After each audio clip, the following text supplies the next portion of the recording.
There we go. Okay, I'm not surprised there aren't a lot of people because it's, it's the middle of summer and it's a beautiful day. So who wants to go inside and do this? I totally get it. But people will watch it on YouTube later.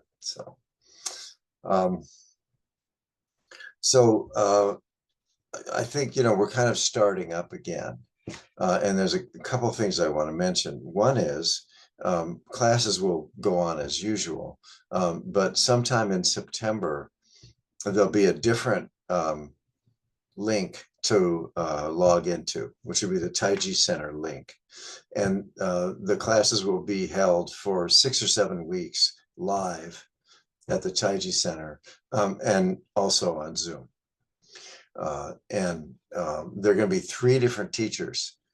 So Don Coleman, who taught with me at the last retreat we did, who's a very long time practitioner as a master, and then a woman named Suzanne Kilkus, who's a long time Tai Chi, or I should say Qigong practitioner. So there'll be 3 different teachers, and it'll be interesting. And we'll be teaching the name of that course will be Qigong and Dharma. And so what we mean by that is that we will be practicing the Dharma, teaching, studying, practicing the Dharma through the body. So, yeah. So usually the Dharma is taught verbally through the thinking mind. And this is going to be through the body. So sort of reassembling an old paradigm, that isn't done too much anymore. And I'm bringing bringing Don out of retirement, at least. I think Don's about 81. And part of him loves to do this and part of him wants to just not do anything. So the Taoist sage, who just sort of tends his garden or whatever. Anyway, so that's happening. And then when that little series is over, then these will just resume in the normal way. And then the other thing is we're kind of beginning again here. It's been a long break, 6 weeks or something. So my thought is to just sort of start with basics. But we'll be exploring the next 5 times. If you're at all familiar with the teachings of the Buddha, we'll be doing the 5 skandhas, one at a time. So, and those are, these practicing the dissolution of the skandhas was the Buddha's path to awakening. So it says. So the 5 skandhas are form. So the body and the world of form, that's the first one. Feelings, which are not emotions, but attraction and aversion and neutrality. So the most basic feelings, form, feelings, perceptions. So that's all the information that comes in through the senses, through the mind, and how it's processed, how we process it, perceptions. Mental formations is the first one, and that's the whole world of the mind. And then the last one is consciousness. So we'll sort of explore these through the body, and a little bit through the mind too. But that's what we're going to do starting next time. But this time, I'd just like to do sort of the most basic practices. And many of them will be familiar to you, and that'll probably enable you to relax into them. Okay, unless one of you has something that you really want to focus on, in which case I can just toss all this. So nothing particular is up. Okay, too bad. I like to toss things. So, okay, let's start.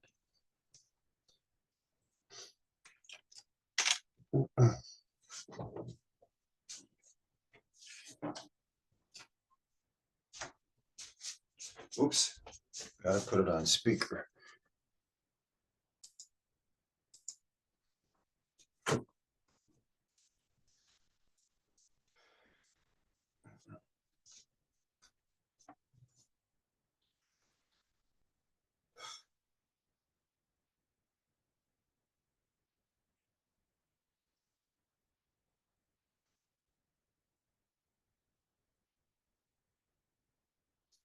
So there's actually a name for this posture. I call it what my teacher Ken Cohen calls this standing position one, which is about the most boring name there is. Trisha Yu, who speaks fluent Chinese, would say this is Wu Ji. Wu Ji means before the beginning or before the Big Bang, sort of before the world of opposites manifested and before space and time. So this is Wuji, which is just the posture of emptiness. And Wuji is completely balanced and upright. So it's balanced left to right, front to back, and down and up are balanced. So that means down is relaxation and up is vertical posture. So everything's balanced because nothing is separated yet.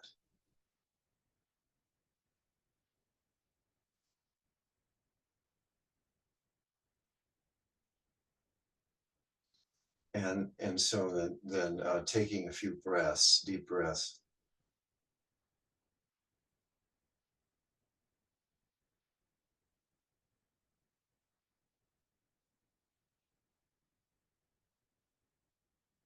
Okay, so now this is yin and yang. So this is filling and emptying.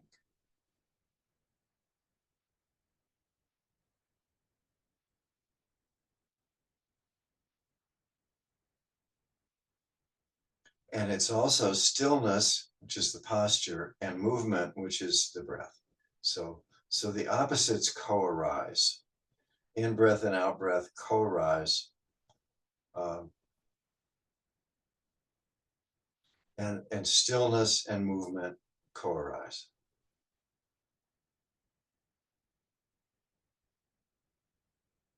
So this is the nature of manifest reality.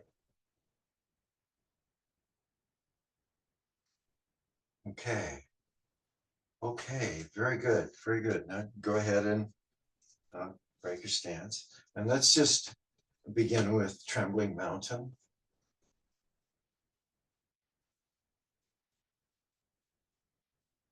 We do this in prison and sometimes, and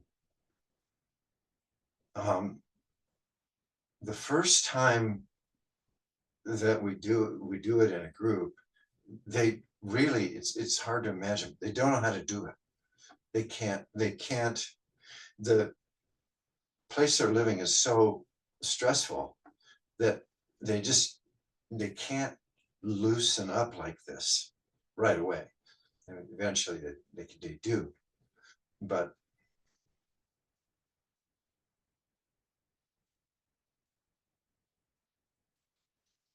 okay. And so here, so we're aware of a lot of things.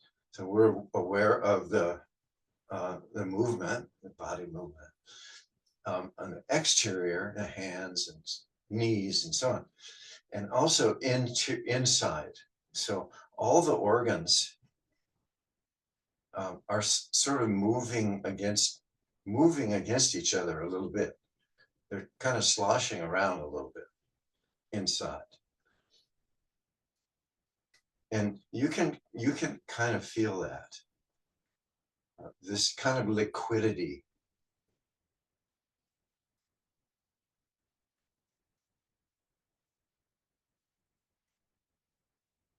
Okay.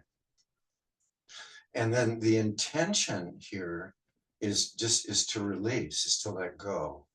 So if you like to visualize, you can imagine, I don't know, like stuff dropping off of you, like like you were made, you were coated with ice. And when you started doing this, it started kind of melting and falling off, or uh,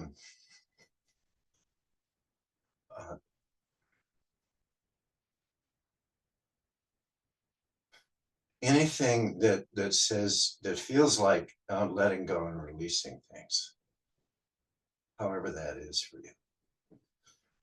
Sometimes people talk about sound, that things are sort of tinkling and crashing down to the ground as they detach and let go. But all of this is optional. You can just do it and feel it. That's fine. It's just that if the mind begins to think, it's useful to visualize something.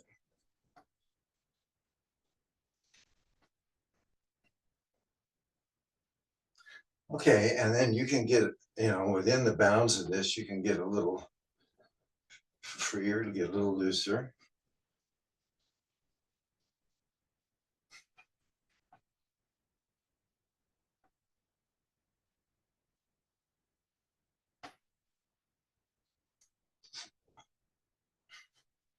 Okay, and when you do this, then rather than just sort of slowing down and stopping, which is, it's fine to do, you can do that.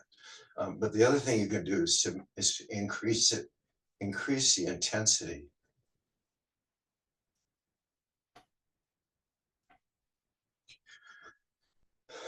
Just like let go into it. Just let the body move, and then increase the intensity more.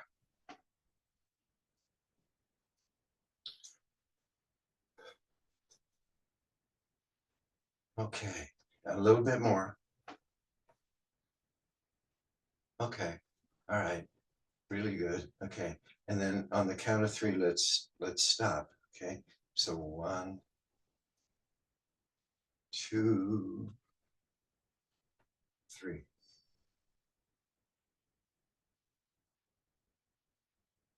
Okay, so notice sensations, the tingling. Notice the tingling on the skin and in the body, in the muscles, in the organs. Just notice this sort of pixelated, vibrating, felt sense. Okay, and now notice the heat. So you generated a lot of heat. Okay, and the reason for this is because two of the ways we sense chi, life force energy, is through the tingling and the heat and the warmth, the heat. If there's tingling and heat, there's aliveness. If there's coldness and no sensation, then that's not alive. So this is just sensing completely into this aliveness. Okay, and this is very important to be able to detect this, to sense it. Okay, so let's bring the hands up, one to the heart and one to the belly. Now there's more warmth because the palms are warm. So warmth in the body, warmth is love. Okay, if we say that someone is a warm person, or if there's a little baby that wants to be comforted, you'll pick them up and hold them to your body. So warmth is interpreted by the body as love, caring, care. Okay, so when we do something like this, we're expressing this deep emotional sense of feeling loved. And in this case, it's by our own hands. But it doesn't matter because the body still feels, it feels this warmth. And that enables it to relax.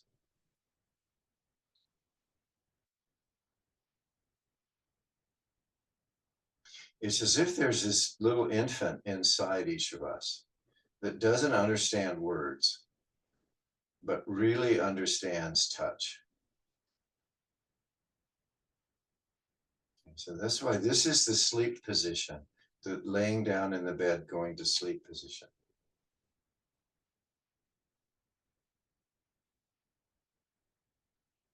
Okay, all right, let's go back.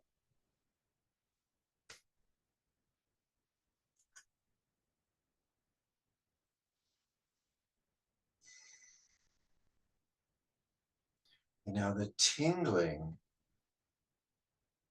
is vibration, movement, very rapid movement.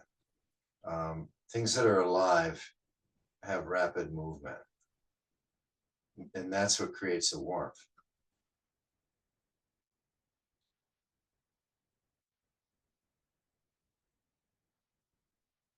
Okay, so at a very micro level, this is impermanence, isn't it?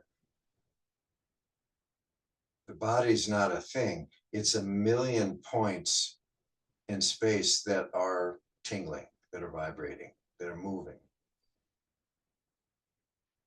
And in fact, it's true. The molecules are all moving. They're all vibrating. Cells are moving. Everything's moving. And we're just sensing that.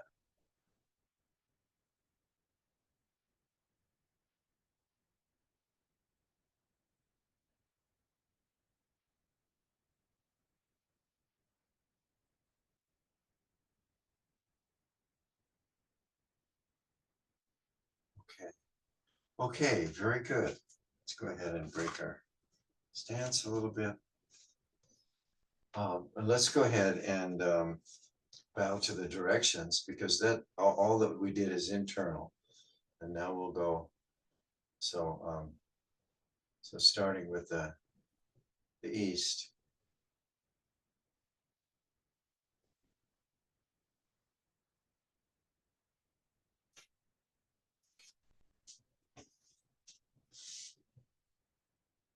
And then the south.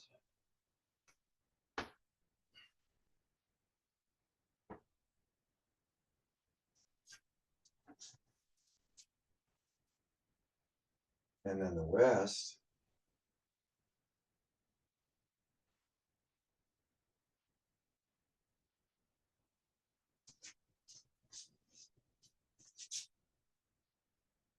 And the north.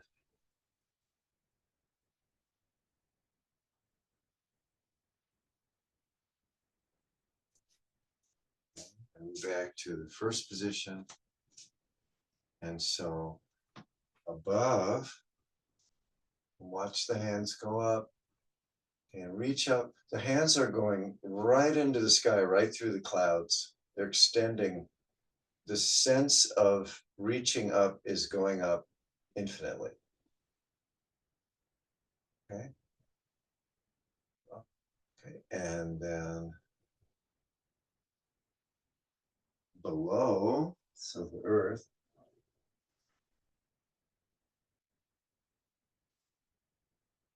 And be sure to bend your knees. And then the final is within.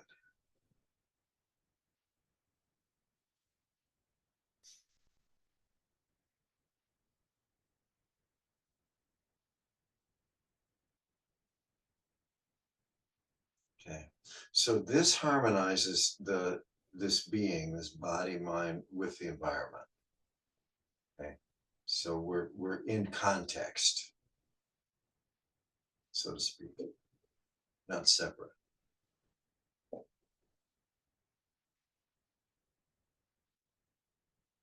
Okay, very good. Um, let's Loosen up the head, neck, and shoulders.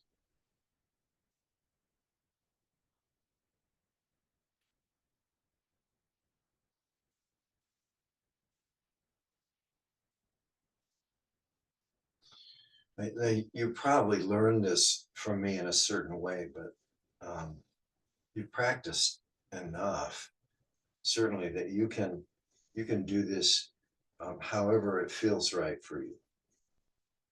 And that's the main thing, that the instruction is that's just a beginning.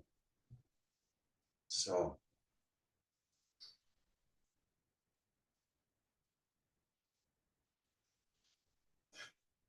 okay. And then moving down. So,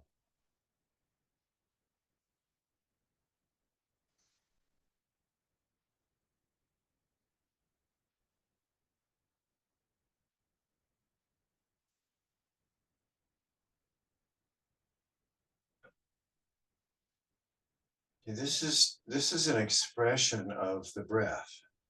So the whole body is breathing in and out.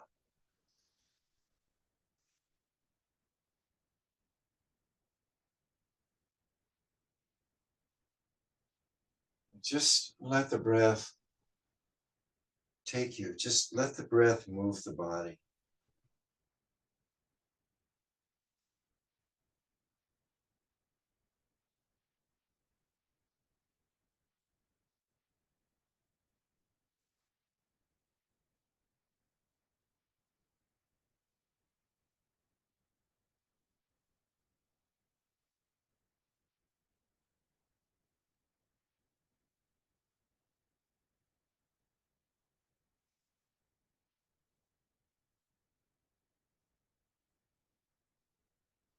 And then you'll recall opening the 7 gates, which you've done many times. This is the fourth, this is the middle one. So when we're doing this opening, we're opening all of them. So we're opening the whole body. Opening to what? Opening the body, the physical body, to the light, to the tingling, to the energy body. We're releasing being trapped in this physical body and opening to the light, the warmth, the tingling, the energy. Just what the body is, after all. Okay, let's just do a couple more.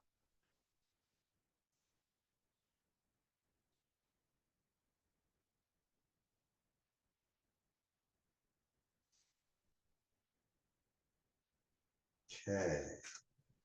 All right. Very good. And moving down, so rocking the pelvis, rocking the hips.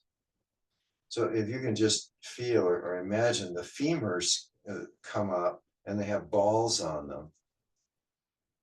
And then there's sockets in the pelvic girdle that sort of you can roll them around the tops of the femurs. And then it sort of flattens out the lower spine and then arches the lower spine. Now you can place your hands as we do if you want to, or you may not need to.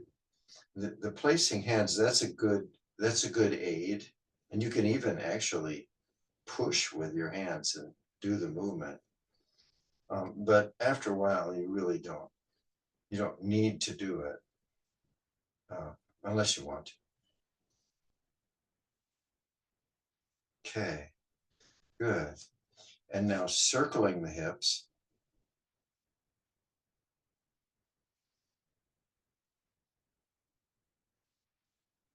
And this is just from a bird's eye view, you're making a circle.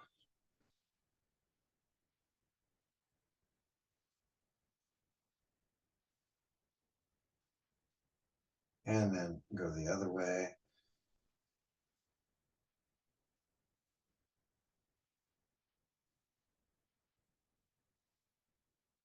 The reason this is the second one is because it includes the first one. We're actually doing the rocking back and forth while we're doing this round and round thing. It includes both of them.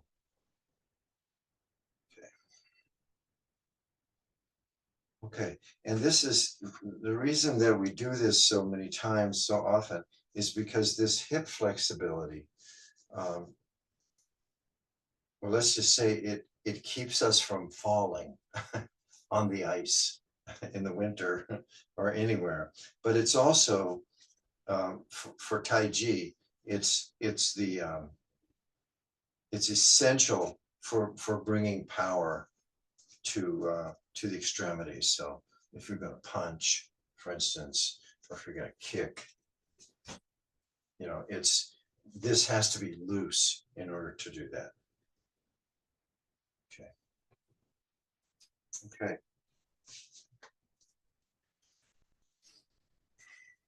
Now these balancing practices were introduced by Tricia Yu.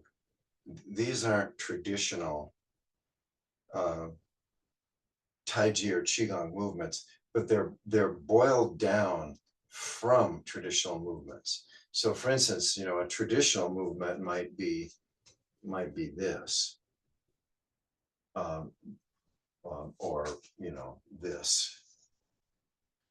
But the essence of it is it's a one-legged stance. So you get double weighted, and now feel and imagine this vertical line right between the feet. And now as we're going to shift to one side, we bend that knee just a little. That vertical line now goes right over that foot, the weighted foot, and all the weight leaves the other foot. And when we have all the weight on that foot, it's simple to lift up the unweighted leg, or you can leave your toe on the floor if you want to. But the main thing is to be balanced, on one foot. And then before you shift, be sure you get all the weight.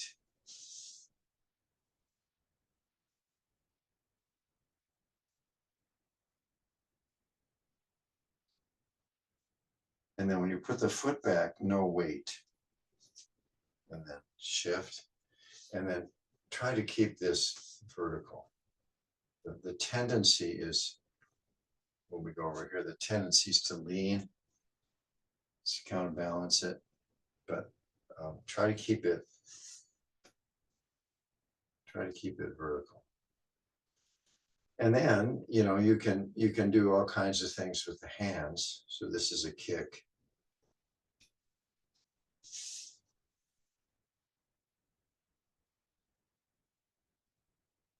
This is golden pheasant, stands on one leg.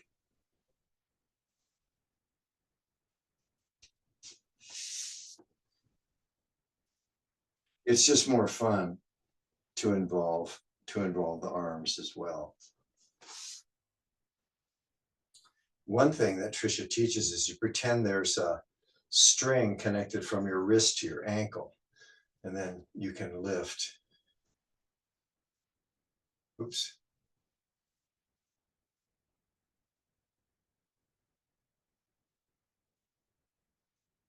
Yeah.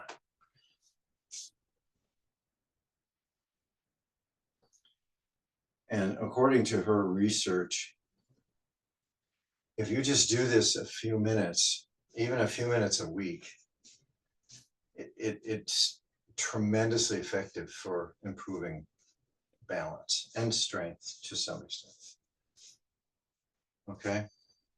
And when she teaches this, or when she used to teach this, she would say playing the piano. So this is just a counterbalance, to balance you a little better when you're doing this.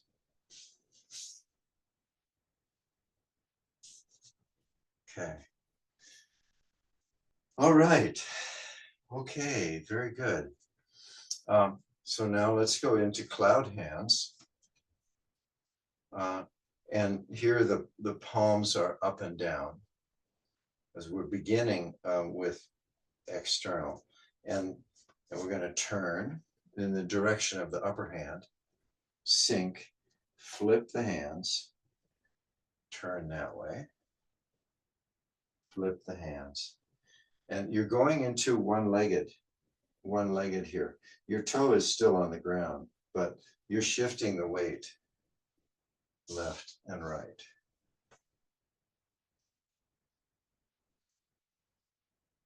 So that's the mechanics of it. But this is just a flowing, it's just a flowing movement. And these are all balancing yin and yang. So the upper hand becomes the lower hand, becomes the upper hand, left, balance with right. But because the palms are outward, we're what they would say, the ancients would say, is that we're bringing the energy of the sky and the energy of the earth into the body and balancing them.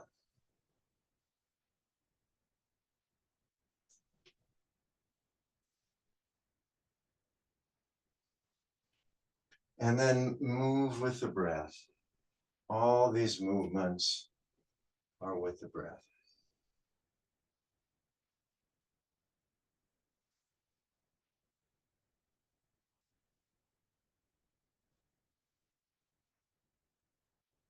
Very fluid, very liquid.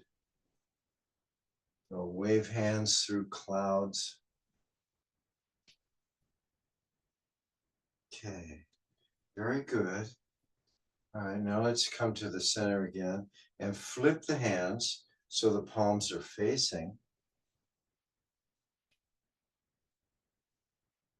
And now this is a more internal, where we're balancing left and right, all the opposites within this body system.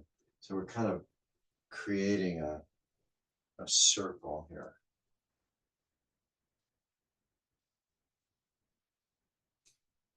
Cloud hands, this is a Tai Chi move.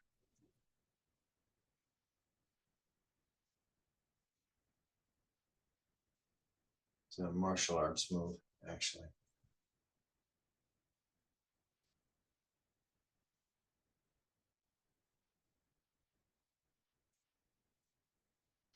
You want to sense a connection between the palms. And the palms are held directly in front of the center line of the body. So that what's happening with the palms or with hands is also echoing inside the body, the lower dantian and the middle dantian. So you can feel this external movement. There's also a resonance inside at the heart level and in the belly. There's a resonance in the body. It's subtle. It's balancing that. So this is moving the chi within the body, between the hands. All right. Okay, very good.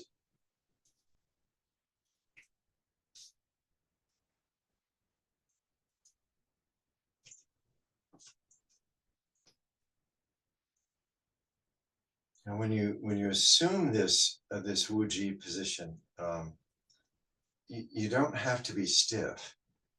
So when you're in it, you go ahead and do what you need to do to be comfortable in it.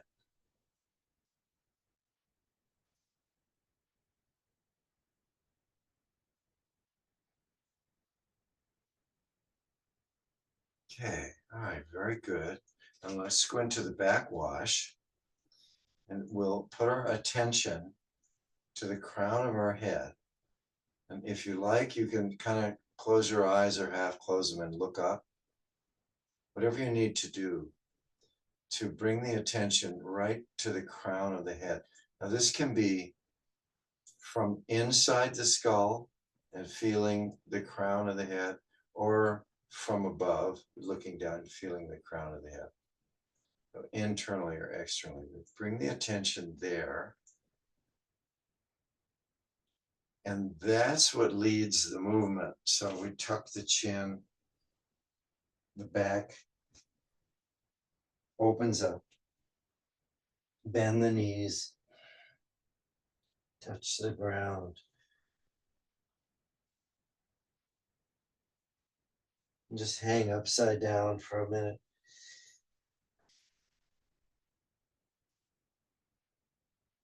Okay. All right, now let's come back up.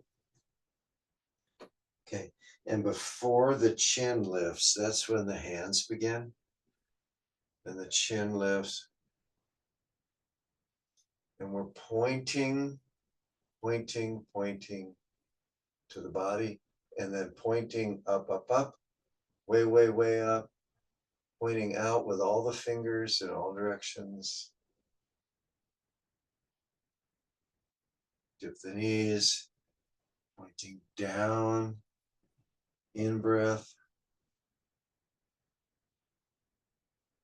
Breathe normally.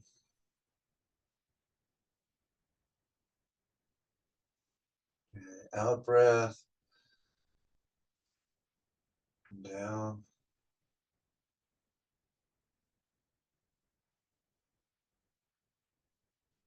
In breath. Move the attention right up the middle of the body. Out. Out breath. Okay, good. Right. And now let's repeat tree and spring. Excuse me, repeat the backwash and 3 tree and springs. Let's do two more of those at your own pace.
Okay, very good. Now this is Qigong. This is a standing meditation posture.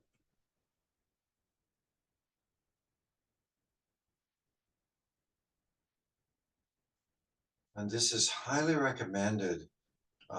It's actually easier than sitting. It takes energy, more energy to stand up, but that's less energy for the thinking mind to use.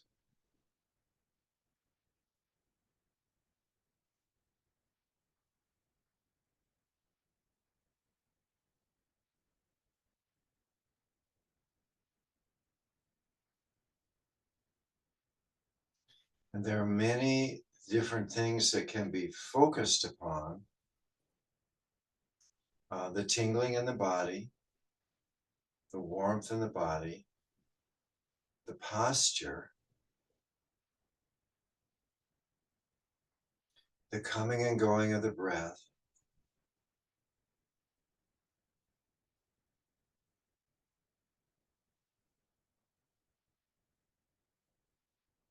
the nature of mind. Is it quiet? Is it active? And then sensations anywhere in the body, bottoms of the feet, muscles, anywhere. This is all of these are useful for placing your attention, and that's the practice. Or you can just practice open awareness, meaning you're not directing the mind, the attention anywhere.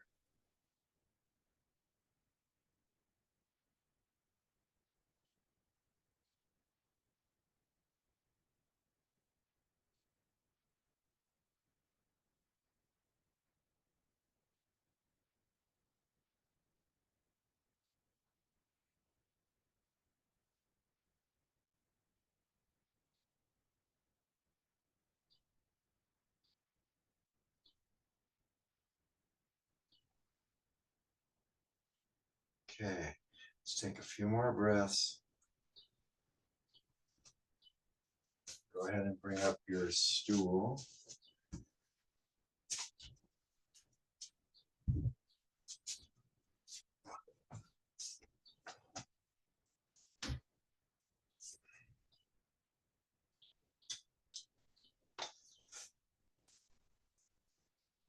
And then, move around a little bit because you changed position. And your body will take a deep breath at some point.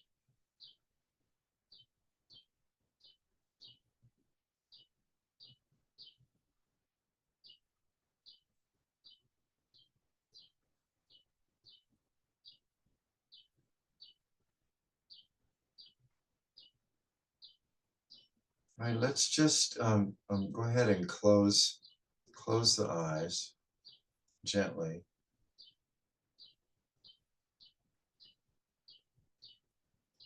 And focus on the insides of the eyelids. Like you're looking for an object. There is no object. You're looking for an object. Okay. Can you discern what you're seeing? Are you seeing just blackness and stillness? Or are you seeing millions and millions and millions of little teeny points of, I don't know, light or something? That this darkness is actually composed of pixelations that are constantly moving, coming and going. If you focus on no object, you can look at the blue sky. If you're a Zen practitioner, you will focus on a white wall. You can focus on the insides of your eyelids because there's no object. Just notice what you do see. And you'll see that there is this constant cacophony of movement and light. It never stops. So um, this is the seeing aspect of perceiving chi, in the same way that at the end of Trembling Mountain, that's the feeling aspect of noticing chi. So the tingling in the skin and the warmth, that's how we can feel chi. This is how we can see it. It's vibration, constant movement, so fast. Okay. Now this is visual. Now, we know that light is vibrating, and light is what we detect when we see. We're seeing the vibration, the vibrating nature of the energetic nature of perception. And likewise, sounds are vibrating too.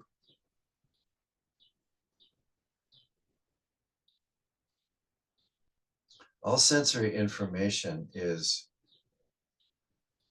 impermanent, pixelated, vibrating. Whether we sense it, see it, hear it. Same with taste and smell, but those are more chemical. So this is feeling, seeing, and hearing.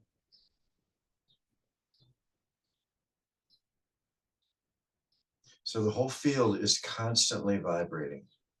This is the energetic field within the body and in the world. It's the nature of reality. Everything is energetic. And you can literally feel it and see it.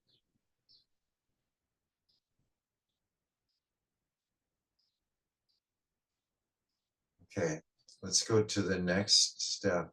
This is also the nature of mind. Mind is a field of consciousness, a field that's constantly pixelated, moving, vibrating, energized. It's an energized field. And out of this field can arise or appear thoughts. Those are forms. It's just like if you opened your eyes, you'd see a lot of forms. Same with the mind. The mind is this field of energy that's empty of form, but has the potential for all form. So you can just play with this. But just try thinking of an apple. Just imagine an apple. So that just instantly took form through your will, and then let it disappear. Then it goes back into formlessness. So this is the nature of the senses, the nature of the body, the nature of all objects, and it's the nature of mind. This is why they called it Qi, universal life force energy.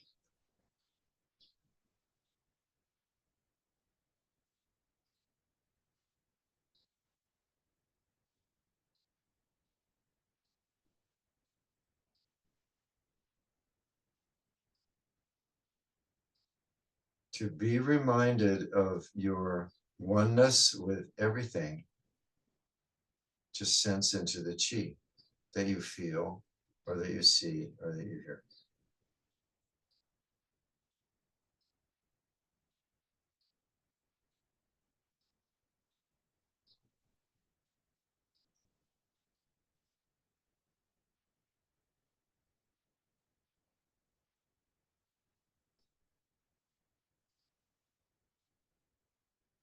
Okay, so the breath is a vibration too. It's just a much slower one.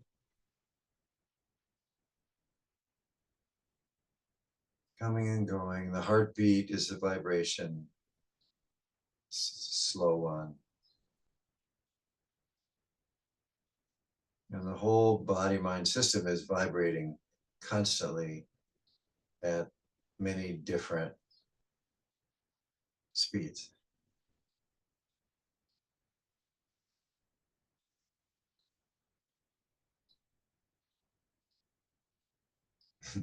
And so the teaching on this, just to end, where is the separate self? See if you can find it.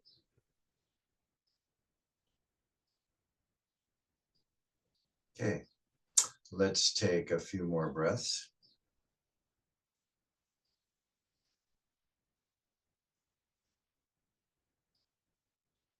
Okay, and then go ahead and just gently sort of bring yourself back. And now we're surrounded by forms and space. Okay, well, let's go ahead and clap our hands one time. 1, 2, 3. Okay, and massage your face, head.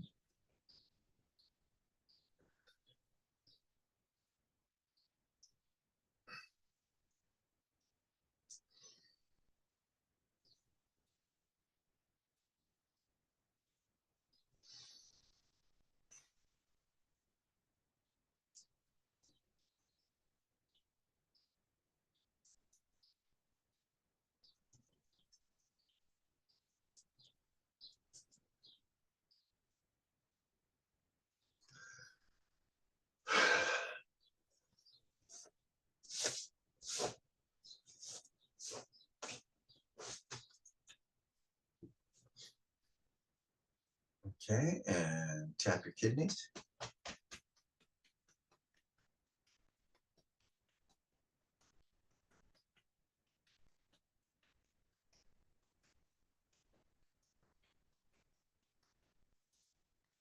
And massage your kidneys.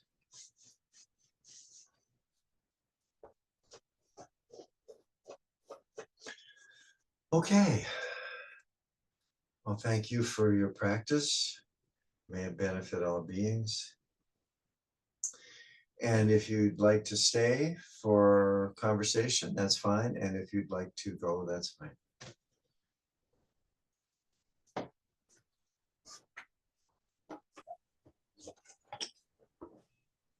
Thank you, Stephen.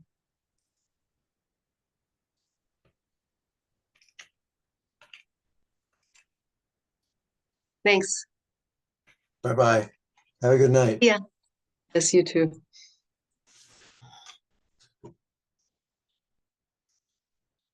Thanks, Stephen. Did you get that? Did that make sense? Yeah. What did you see when you looked?